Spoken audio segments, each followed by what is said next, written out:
Welcome to Lead Different, the podcast that redefines leadership and challenges the status quo. Hosted by Daniel Dominguez, founder and CEO of Why Not Leadership. This show is your compass to becoming a better leader through the power of self-awareness. Good leaders foster teams that are engaged, empowered, and energized. Join us on this transformative journey as we equip you with the tools and insights to lead different. Get ready to challenge the ordinary and embrace self-aware leadership. This is Lead Different. Subscribe now. Discover a new era of leadership. Lead different, because great leaders change the world. Hello, everyone, and welcome to the Lead Different podcast. Today, we have an amazing guest, Joellyn Cicciarelli. Joellyn Cicciarelli is the president and publisher of Loyola Press and its imprint for U2B Books and Media. She brings deep senior-level leadership experience with a proven ability to set vision and strategy, collaborate with boards, and oversee daily operations. She is known for her self-driven and goal-oriented style. Joellyn leads by example, building efficient processes, motivating teams through collaboration, and consistently delivering results that provide strong ROI. Her leadership is grounded in Jesuit values, aligning organizational goals with Loyola Press's mission, while fostering a culture of engagement, encouragement, and purpose. Ladies and gentlemen, today on the Lead Different podcast, I am very glad to welcome Joellyn Cicciarelli. Welcome, Joellyn. How are you? I'm great. Thank you so much for having me today. Thank you for being here, Joellyn. This is an interview I've been looking forward to because we had a 20-minute phone call that turned into a 30-minute phone call. We were introduced by Julianne Stans. And, a couple of things that came up immediately. She said, Dan, she's very busy. I'll do my best to connect you with her. And we were able to connect within a week. So thank you for your generosity of time. And then again, I took an extra 10 minutes from our scheduled time, and you were so generous with your time that day. I know it's a big job running Loyola Press, and I know you've probably got a lot of important things you're doing. So on behalf of Why Not Leadership and the Lead Different podcast and our listeners, we want to thank you for being so generous and for sharing your story with us today. Thank you very much. I'm really glad to be here. This is wonderful. Well, I'm going to bring something up you brought up during the pre-show. We talked about, I said, Joellyn, do you have a hard stop? And I would love to hear about the concept of, what did you call it, an open week? We call it a quiet week. A quiet week. So tell us what a quiet week looks like. As the CEO and the leader of Loyola Press, is this something you established? And can you tell us a little bit about it? Sure. We established Quiet Week 2 years ago. We are a very, very busy organization, developing books and media for schools, parishes, and individuals of all ages, and have several divisions. And what we learned was that people really relished time for deep work, time alone to accomplish tasks. And because we're a very collaborative culture, we decided that it would be good to establish a quiet week 3 times a year. You'll notice that this summer quiet week happens to be when a lot of folks are taking their kids back to school, either moving them into college or high school, and elementary schools are starting. So we also try to position the quiet weeks when people might have to sneak away, so that they can be present for their families too. So 3 times a year, we ask everyone to cancel all their meetings that are internal. We ask that everybody plans for this quiet week to get deep work done. And we find that it's restorative and refreshing and takes pressure off from folks. I have a small team, so we don't meet very often, once or twice a week, but it's really easy when there's only 4 of us. Is this something that you guys practice company-wide? We do. So we have almost 100 employees. So 3 times a year, everyone's invited to kind of go dark. We still email and send documents back and forth, but we invite people to really take that time to do planning work they might not have time to do. Our Right. accounting team really digs in. Yeah, we strategically plan it, and people know it's coming. And so Right. a lot of times they can save that quiet work for that Hmm. time. That's great. And it's 3 times a year for a Correct. whole week. So 3 weeks, 3 out of 52. 3 out of 52.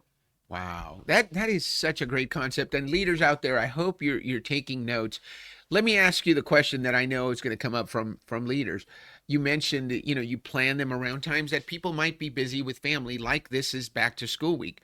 How do you how have you found that leaders and employees respond to that kind of freedom without it becoming oh, I just stayed home with my kids all week and I ran a bunch of errands for myself, but it sounds like a very productive time. So I guess the question is, how have you guys kept it a productive week that doesn't become just about that, but giving people that flexibility? I have a feeling you guys have that flexibility year round. It is emphasized during this week. It's emphasized during this week. There is some flexibility because we do have a hybrid work environment. People are in the office 2 days a week.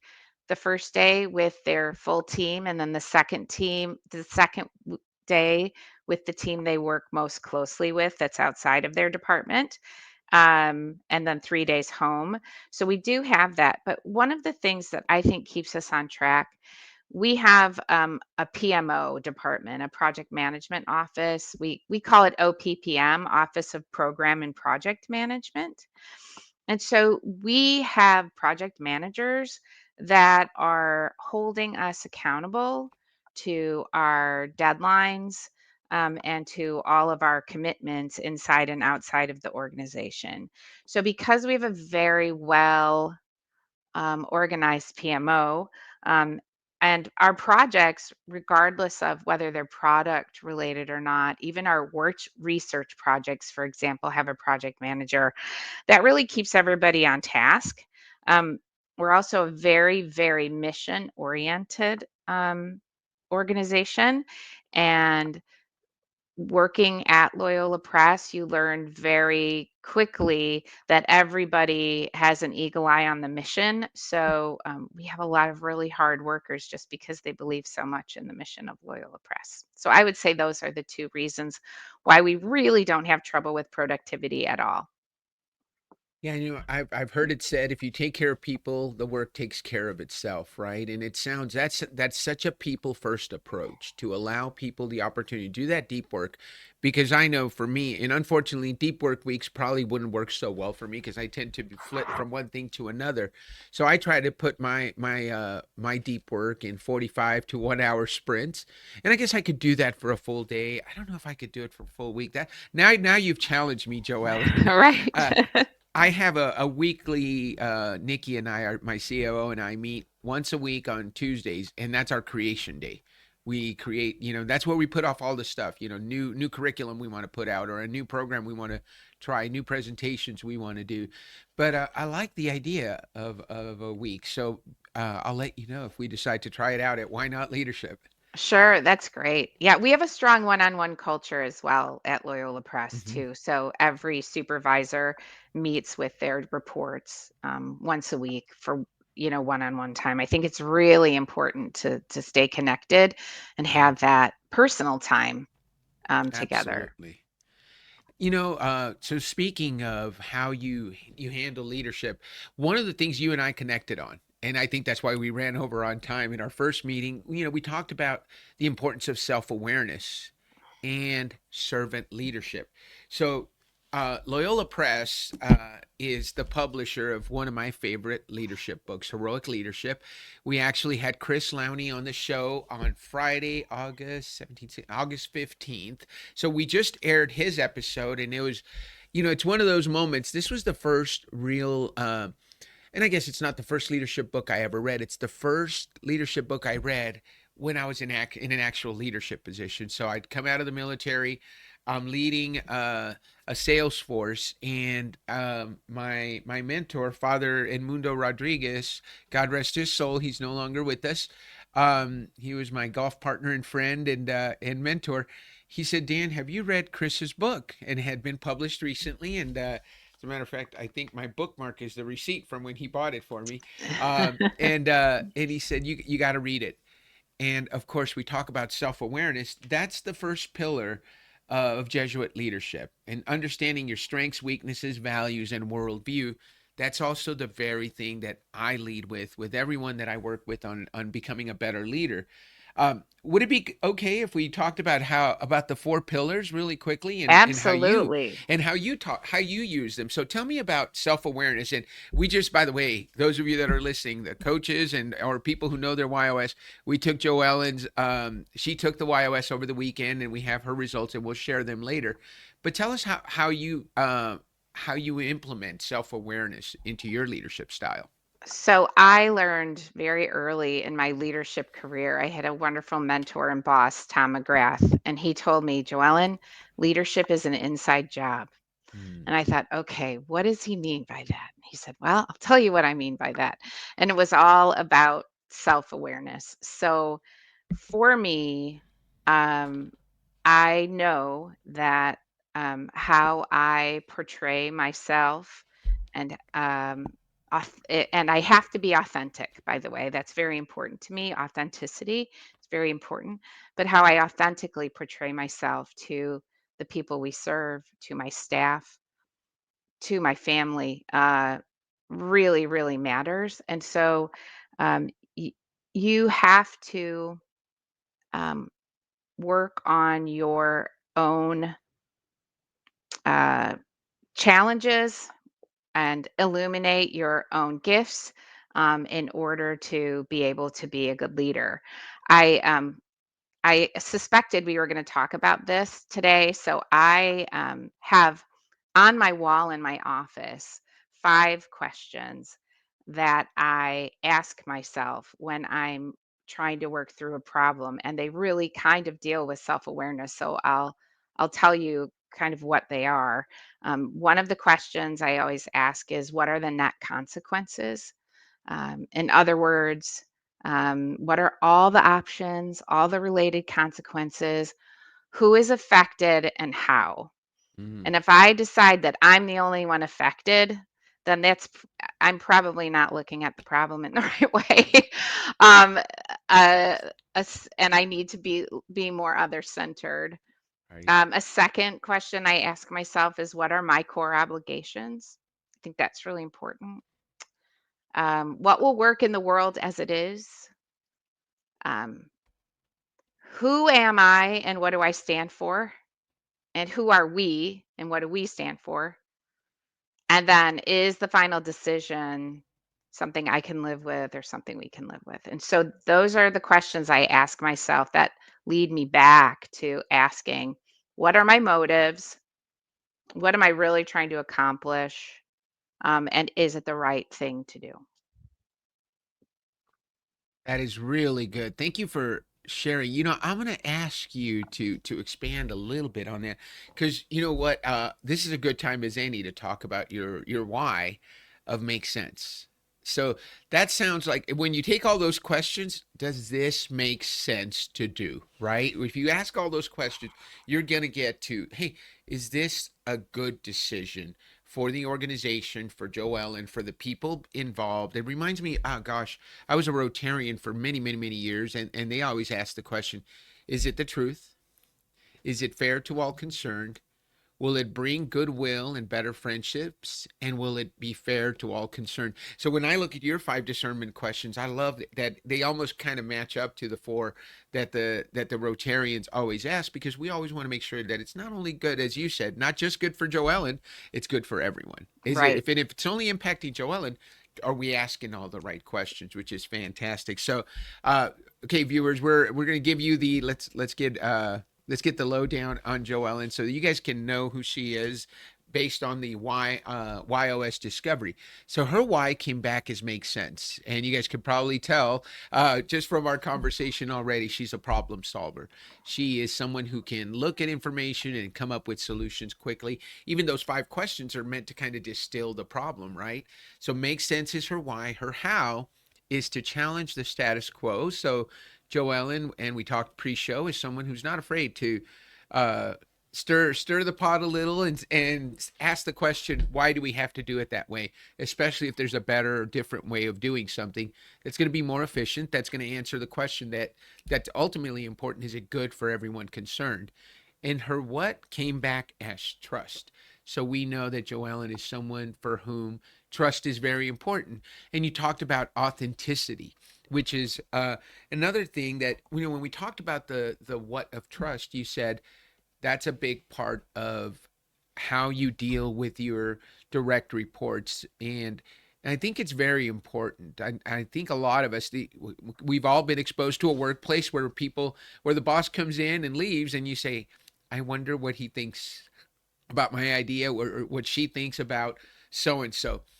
You like to not let it be a guessing game. People always know. Tell us a little bit about authenticity, and the other very important word you mentioned was transparency. Tell us about how that works, and then we'll get back to the second, because it goes so well with your how of challenge, ingenuity, the second pillar. But tell us a little bit about authenticity and transparency. Sure. So, um, I have a leadership team that is consists of my CFO, CAO, my vice president of marketing and sales, and my vice president of new product development. Also working with us in executive capacity is our director of mission and identity. And we are sort of the core leadership team at Loyola Press.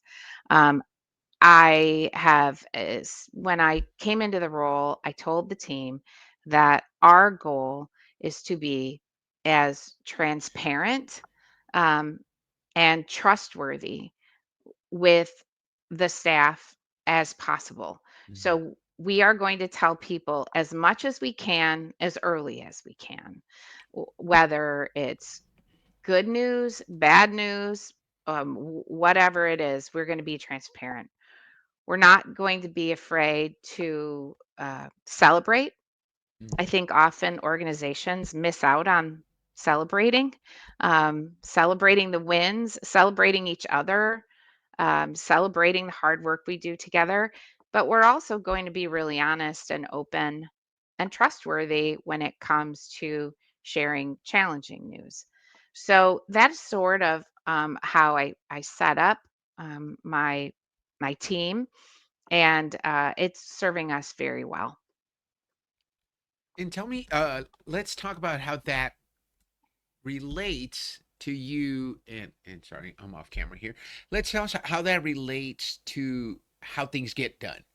So when we're, I always like to say, I don't want people asking questions, because if people don't know where they stand, they're going to have back office conversations, or behind water cooler conversations. How does that impact the productivity? How do you think it impacts the productivity? Oh, I think it creates open lines of communication, and it creates no one's afraid to come into my office. I'll tell you that. It doesn't matter what level of the company you are, they will come in, and it opens up dialogue, it creates trust, it breaks down silos. We worked really hard to break down departmental silos, and I think we've done a good job. Two things that we do, we have two divisions at Loyola Press. We have a trade division that builds materials for individuals, children through adults, and then we also have a curriculum division that builds materials for schools and parishes.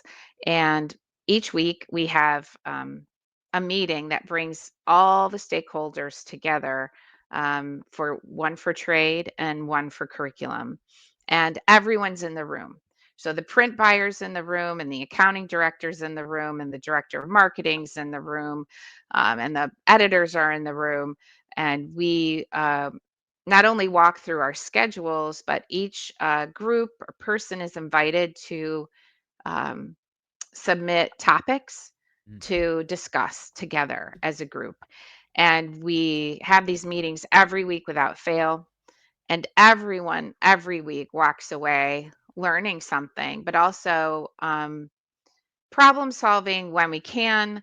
But we've learned to really do a really good job of saying, okay, this sounds like it's a deeper conversation for a smaller group of stakeholders. You guys pull together a working session and come back next week and tell us how you solved it.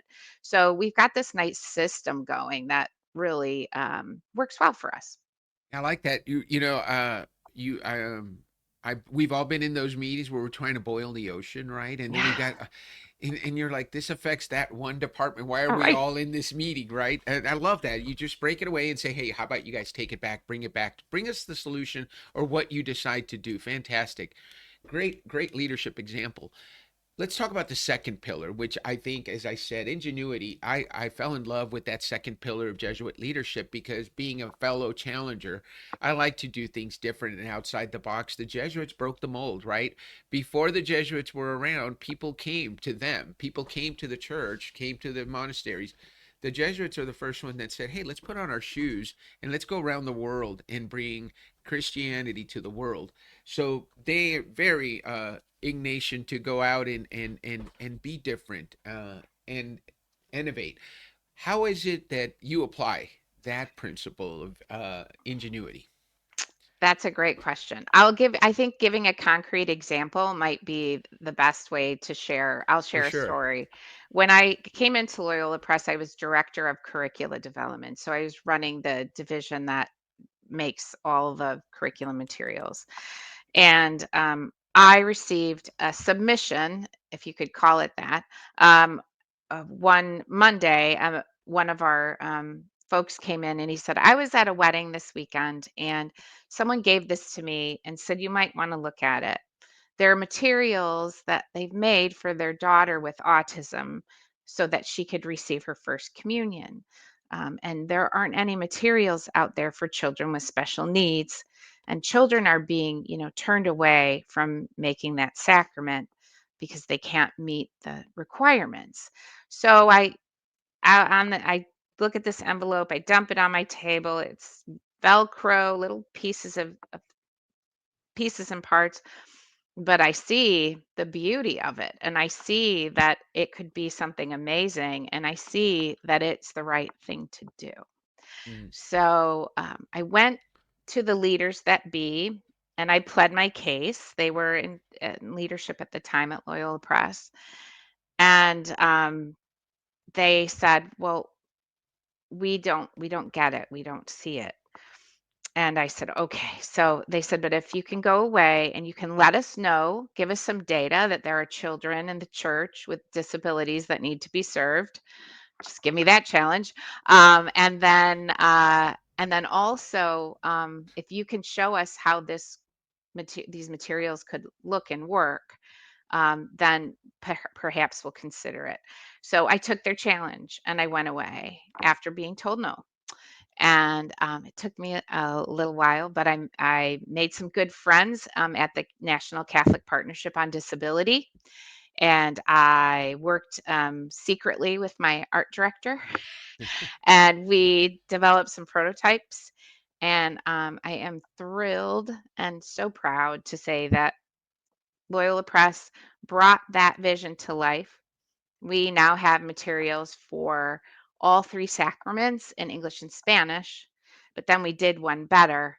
And Loyola Press is the only publisher in the world that has developed a full faith formation program for children with disabilities that is integrated with a faith formation program for typically developing children, so that all children at a parish or in a Catholic school can learn with the same materials.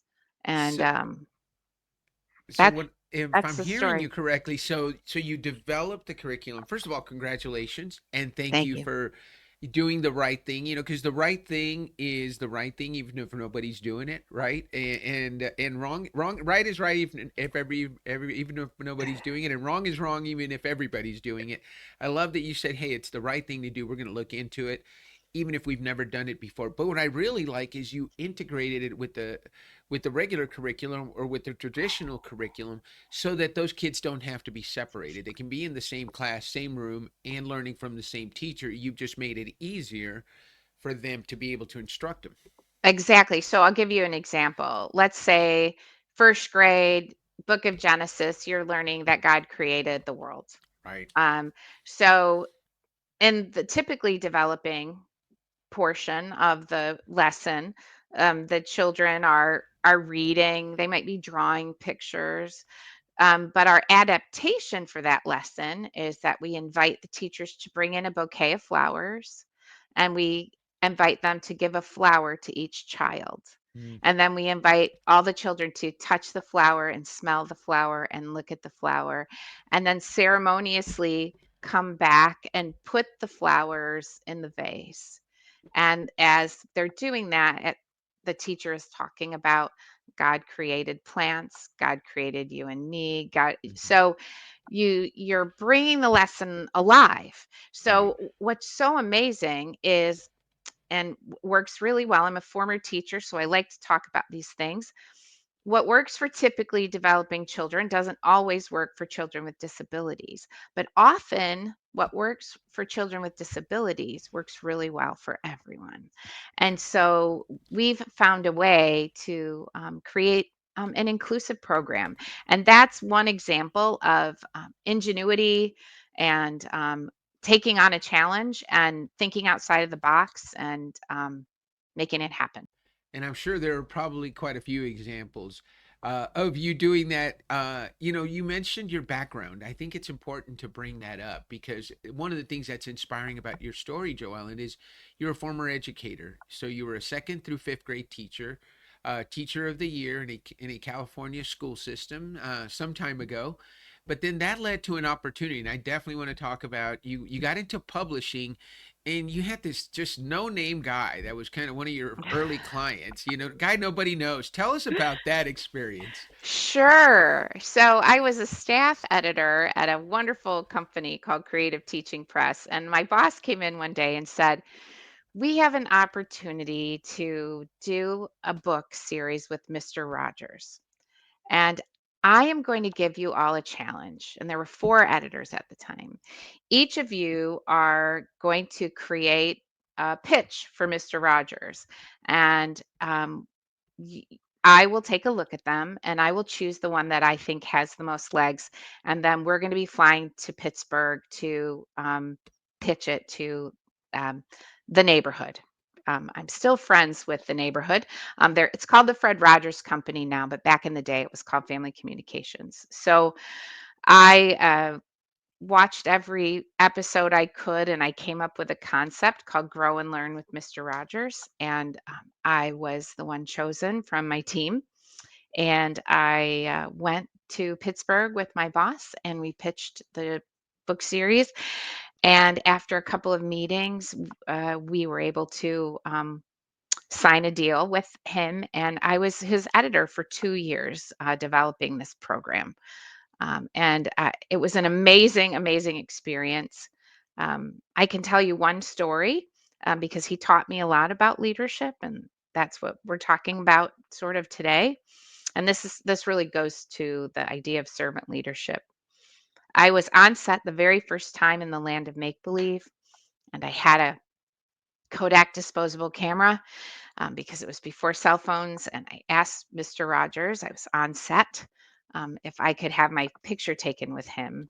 And he said to me, "Joellen, I would love to do that, but I would like to take your picture with them first." And I turned around, and it was the key grip and the camera guy and the caterer and the intern. And he said, "Those are the people who do the real work around here." And he took my camera and he placed me near these folks, and he took my photo. And then when he was done, he handed the camera to one of the guys and he said, "And now I would love to have my picture taken with you." And he took my picture with him.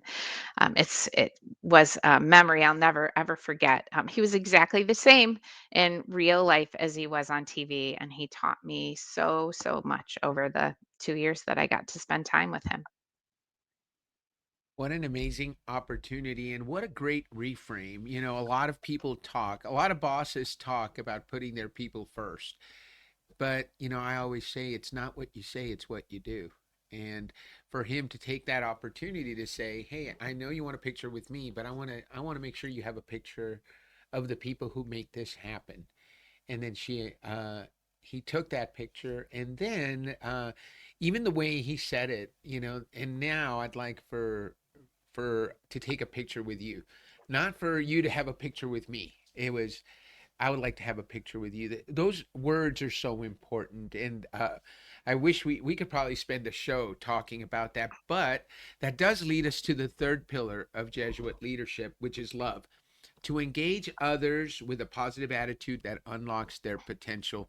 And I've seen a little bit of that already, but that's a word that's not, people get uncomfortable with the word love in the workplace because of course we saw the recent scandal with the tech CEO and his HR director or VP. That's not the kind of love we're talking about engaging people with a positive attitude, loving them enough to help them develop their gifts. What does that principle mean to you, and how do you apply it in the work you do as a leader? Absolutely. So I think love of the people you serve is very, very important. And we have a mandate to try to serve people on the margins and on the peripheries, people who don't feel loved or lovable, and then people who don't feel valued or valuable. It's our job to love them and to show them they are loved and to show them they are valuable. That's the driving force, really, for me in my role. And then also, as a staff, it's really important, to have fraternal love, to love your brother, to love your sister, um, to love your work, because it is serving those people. And then also, I do think it's important to make sure that folks are taking good care of themselves, loving themselves, and having that work-life balance really is important. If my mission proclaims to be one that is, we're a Catholic institution.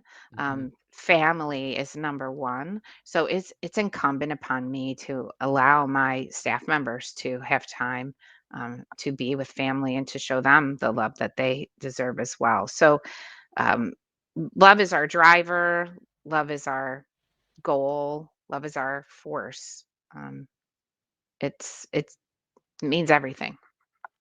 Right. That brings us back to John 15:13, right? No one has greater love than this, to lay down one's life for one's friends. And I don't think we're talking about where you're going to lay down your life at work, but just to put others ahead of yourself. Hmm. Because at the end of the day, that is our life, our livelihood, right? And in a place where there isn't love, there is a lot of backstabbing and posturing for the boss and trying to make yourself look better. Jocko Willink is one of my favorite authors. He wrote a book called Extreme Ownership. He's a former Navy SEAL, and he talks about when people take ownership. It's great when something goes wrong and everybody in the room is trying to say, "Wait, it was my fault." That is so much better than when everyone in the room is pointing at someone else. Wait, it's their fault. It's their fault. When you take the time to just really say, you know what could I have done differently or better so that the mission hadn't failed? And of course, as a Navy SEAL, he the example he uses was one of friendly fire, where a friendly troop was killed in an engagement, and he was the commander. And what I'm hearing from you is when you make it your mission, when you put love in there, love of oneself, and I think it has to be there if you're going to be a servant leader. You can't be a servant leader if you don't have love for the people you lead. So thank you for that example. Let's go back because we didn't really finish. So we talked about Fred Rogers, Hmm. but you started out as an educator. How do you make the leap? I mean, how do we go from second grade teacher to CEO of one of the largest publishing companies in the world? So that it is a great question. People ask me that a lot. So luckily, I do have that gift of challenge, because otherwise, I don't think I would have been brave enough to take the leap. Um, so so I think um, i- in in the book The Outliers by Malcolm Gladwell, he talks about the two things that are sort of required for success. One is opportunity, and Hmm. then the second is being brave enough to go for it and take that opportunity. So when I look at moving into publishing from teaching, I think those two things came into play. The first thing was, it was almost necessity. My husband traveled, we moved around the country a lot for his job, and there was no reciprocity with teaching certificates back then in the United States. So every time we moved, I would have to take more tests, take more classes, and there was a barrier to getting a job. It was just very challenging. So I decided that if were going to continue, I needed to find a job that would move with me. And it was just teaching was very difficult because of our moves. The second thing is there was opportunity, and I recognized that. I knew that I had a gift for making lessons come alive for the kids. I was kind of a precocious child and a little Hmm. bored. And when I had a great teacher that brought the lessons alive, I paid a lot more attention and I learned a lot more. And I wanted to be that for kids. So I was pretty good at taking what was boring and really making it fun. I could Hmm. tell you some of the cool things I did, but it helped me get Teacher of the Year for sure. And so I had this opportunity. I saw an ad in the paper back when there were jobs in newspapers for an editor position at Creative Teaching Press, and they were willing to look at teachers who were currently teaching but ready to move. So even more than editorial experience, they needed people who were good lesson makers and good teachers. So I saw that opportunity, and then I was brave enough to apply. And when I applied, I didn't just send my resume in. I sent 3 lesson plans in with the original lessons that were included in the textbook to show how I tweaked them to make them much more engaging and interesting and useful. And so I think by sending the samples in, I think it kind of gave me an edge because I went the extra mile. So I would say though those are the things that sort of had me make the leap and why it worked. So that helps us get to how you ended up in publishing, but now you've taken there's a few steps between being the editor for Fred Rogers and being the CEO of Loyola Press. What's been consistent? And you know what? Let's put it in this context because I think it'll be helpful. What are some of the ways that you've what are some of the problems you've solved? Because I know that Hmm. you're probably famous for being brought in as someone who's, hey, here's somebody that's going to solve that problem. Here's somebody that's not going to be afraid to do it differently, and here's somebody that we can trust. What are some of the lessons along the way, or the steps you took that led to the ultimately to the role that you're in right now? Sure. Okay, so some of this may be a little challenging to talk about. It's digging a little deep, but I'm happy to do that, and I'm going to speak from a woman's perspective as well. So, when I had children, it was very important for me to try to stay home with them. And so but I did not want to give up my career. So long before it was cool or a thing to work from home, I just chose to sort of, in a way, devote myself and go out on my own and become a freelancer. But I wasn't demoted for long. So I started to reach out to people I knew in the industry, and they would hire me to come in and do either I would be a writer or an editor, or sometimes I would come in to do creative ideation with teams. So consulting, kind of before consulting was as a career as well. And I would kind of be a hired gun. And I sort of, because of my connections with Mr. Rogers too, my name was kind of out there as someone who knew how to do things. I was approached in 2000 to become an author of a preschool curriculum. And they would allow me to work from home while I was working with a co author and a team to develop the curriculum. So my career then moved there, and I spent 5 years. And I'm still the author of this curriculum. It's still in print today. Actually, I got a royalty check last week, which felt pretty good. And I was in that role from 2000 to 2005. Uh, and during that time, because I was a freelancer and able to kind of work different places, I started consulting for Loyola Press, and I would come in and help them. ideate new products. And in 2005, I was at kind of a critical place. Well, it was actually 2008, right before the recession. I was at a critical place in my life where I knew my children were older. I knew I was ready to sort of dip my foot back in the water, potentially in a leadership role. And I had been offered a position to still work from home for a major publisher as a manager. And I called my mentor at Loyola Press, who had kind of become a friend over the years of consulting. And I said, I don't know what to do. Do I leave my authorship and go in? And she said, don't do anything for 2 weeks and have dinner with me Friday night. And I said, okay. So um, I had dinner with her, and she said, I would really love to have you come in as our director of curricular development and join the leadership team at Loyola Press.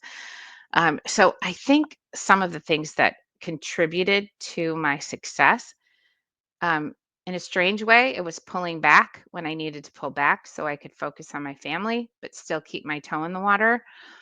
And then it was uh, nurturing relationships because I really loved these people. I respected these people. It wasn't because I wanted anything from anybody, but I kept the relationships going. And if I hadn't kept the relationship going with Loyola Press, I'm not sure I would be at Loyola Press today or in the role as president and publisher. Um, so is that helpful in answering That's the really question? helpful. Yeah, that's really helpful, and I love that you weaved in how you were able to accomplish the goal of being there for your kids, and still and not lose a big amount of, have a big gap in your resume. So you were able to work from home, continue doing what you loved. Obviously helpful to have that Fred Rogers name attached to you, For sure. and but taking advantage of it, right? You could just as easily have said, you know what, what if there's nothing else for me to do? I'm just going to stay home. But you kept your skills up. You were able to stay in the business, and I love that this started with a conversation, right, with your mentor. Adam Packard, who I had on the show recently, said, at the end of the day, he with the most conversations wins, Dan. You just got to have conversations. People have lost the art of conversing. We want to text, we want to email, we want to say send it to me in a summary. Send me a summary. Let my AI read it. But at the end of the day, the most impactful work happens, I think, in conversation still. So before we get done, I definitely want to hear your thoughts on heroism, the fourth pillar of Jesuit leadership, energizing yourself and the people around you with heroic ambitions and a passion for excellence. I know you've got that. I see that in you. So tell us more about your implementation of heroism into your leadership style. I think that I was thinking about this yesterday, actually. Uh, so in terms of heroism, I think the time that I was called upon to be the most heroic was during COVID. Mm. It was the most challenging time to be a leader that I've been through, and I hope I never have to go through anything like that again.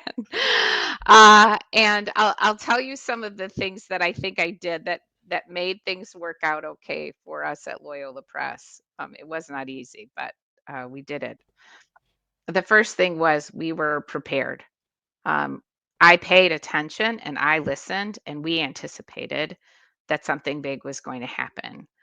In December of that year, I called our leadership team together and I said that I needed them to work with our IT director, and they needed to um, purchase and acquire all of the equipment needed so that every single person at Loyola Press could work from home um, when they were called upon to do so.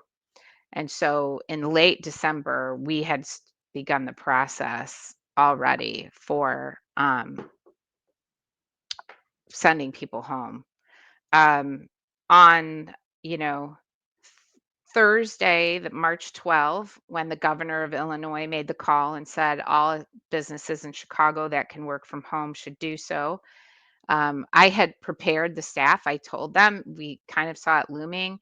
I told everyone, I said, take home your plants, take home whatever you need to take home, but and we'll still come into the office, but let's anticipate this and have a go box, so that you can just leave when I call it. So at 4 o'clock in the afternoon is when he came on the news, and I turned my car around on Ashland Avenue in the middle of Chicago and went back, met with my IT director and my CAO, and I said, we're making the call.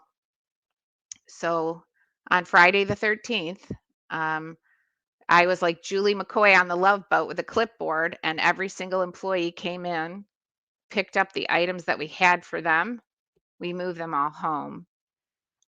I knew it was going to be longer than a couple of weeks, but I didn't know how long. I had hoped it was only going to be a month, but in very short order, we learned that we were in a very different place. Mhm. So the whole world shut down. Our entire market was just gone. Kids were locked out of schools. People were not going to church, and bookstores were all closed.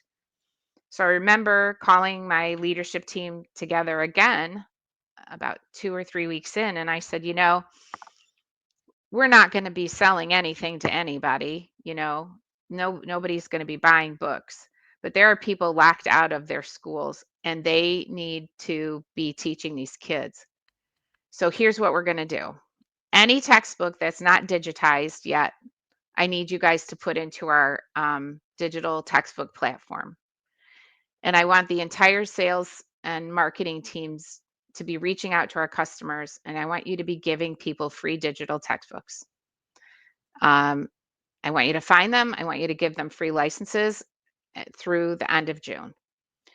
And within 8 weeks, we had given away 75,000 free digital textbooks.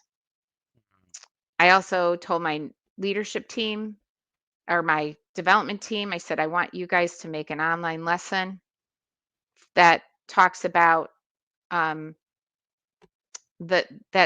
the importance of following good hygiene rules, and that there is, and it creates a sense of an integration of faith and science. Mm. And so they created this amazing digital lesson complete with an animated video. We put that out. We sent it to all our customers. Within 48 hours, there were 15,000 downloads. As far away as Kuala Lumpur, people were using these lessons. Mm. And we just pivoted. It was terrifying. I got up every single morning, and I stood, and as tall as I could, and I would say to myself, be the mountain today, be the mountain. The weather's going to come, the rain is going to come, the snow is going to come, but the mountain never falls. Today, you're going to be the mountain. And to me, that was a time when I was called upon to be there for everyone, stand tall, problem solve, help our customers. All the things were required, and it was, to me, if I were to say, when was there a time that you behaved heroically, it would have, that was it. That is such a great story, Joel. And I was getting chills. I could just see that happening. And I think we're all called to be great, not good. And that was certainly an opportunity to just be good. And good would have been you keep the doors open, right? You don't go out of business, and maybe you keep your clients. And when things go back to normal, they're still buying from you. You went so far above and beyond. You provided you did provide less services. You provided more services during a time when everybody else was cutting back. You prepared ahead of time for something that you knew was coming. You anticipated because you probably did the analysis and I did the analysis, and I yeah, listened to the experts, and I thought, something's going on. Like, this is going to be big. yeah. What a fantastic story. I am so glad that you took my phone call. So big thanks to also to Julianne Stans, who is Yes. another one of your authors and who's also on staff and who knows you. And she said, Dan, you've got to meet Joellyn. So we had her on the podcast. So you're now my third guest from Loyola Press. You know, this has been so good. We are so glad to build a relationship with Loyola Press and with you and the work that you're doing in the world and bringing great literature. My good friend Father Adrian Cisneros says life's too short, and I know he's quoting someone, but I'm going to give him credit. He says life's too short to read good books. You should read great books. I And agree. you have some great books in your two of them, which we've shown today in your library. Thank you for the work that you do, Joellyn. What do you say we end the show on that note? Absolutely. Why not? Thank you so much, Joellyn. I look forward to airing this episode. For those of you that are listening, I'm going to give you the standard reminder. If you like the episode, make sure you give us a thumbs up. If you want to get a hold of Joellyn, we're going to put her contact and about info in the show notes. And make sure you subscribe. We want to get as many subscribers. We want to get the message out about leading different to as many people as possible. Thank you, Joellyn, for being Thank you. a different leader and for saying why not to being on the Lead Different podcast. It's a pleasure. Thanks. This is Lead Different. Subscribe now. Discover a new era of leadership. Lead different because great leaders change the world.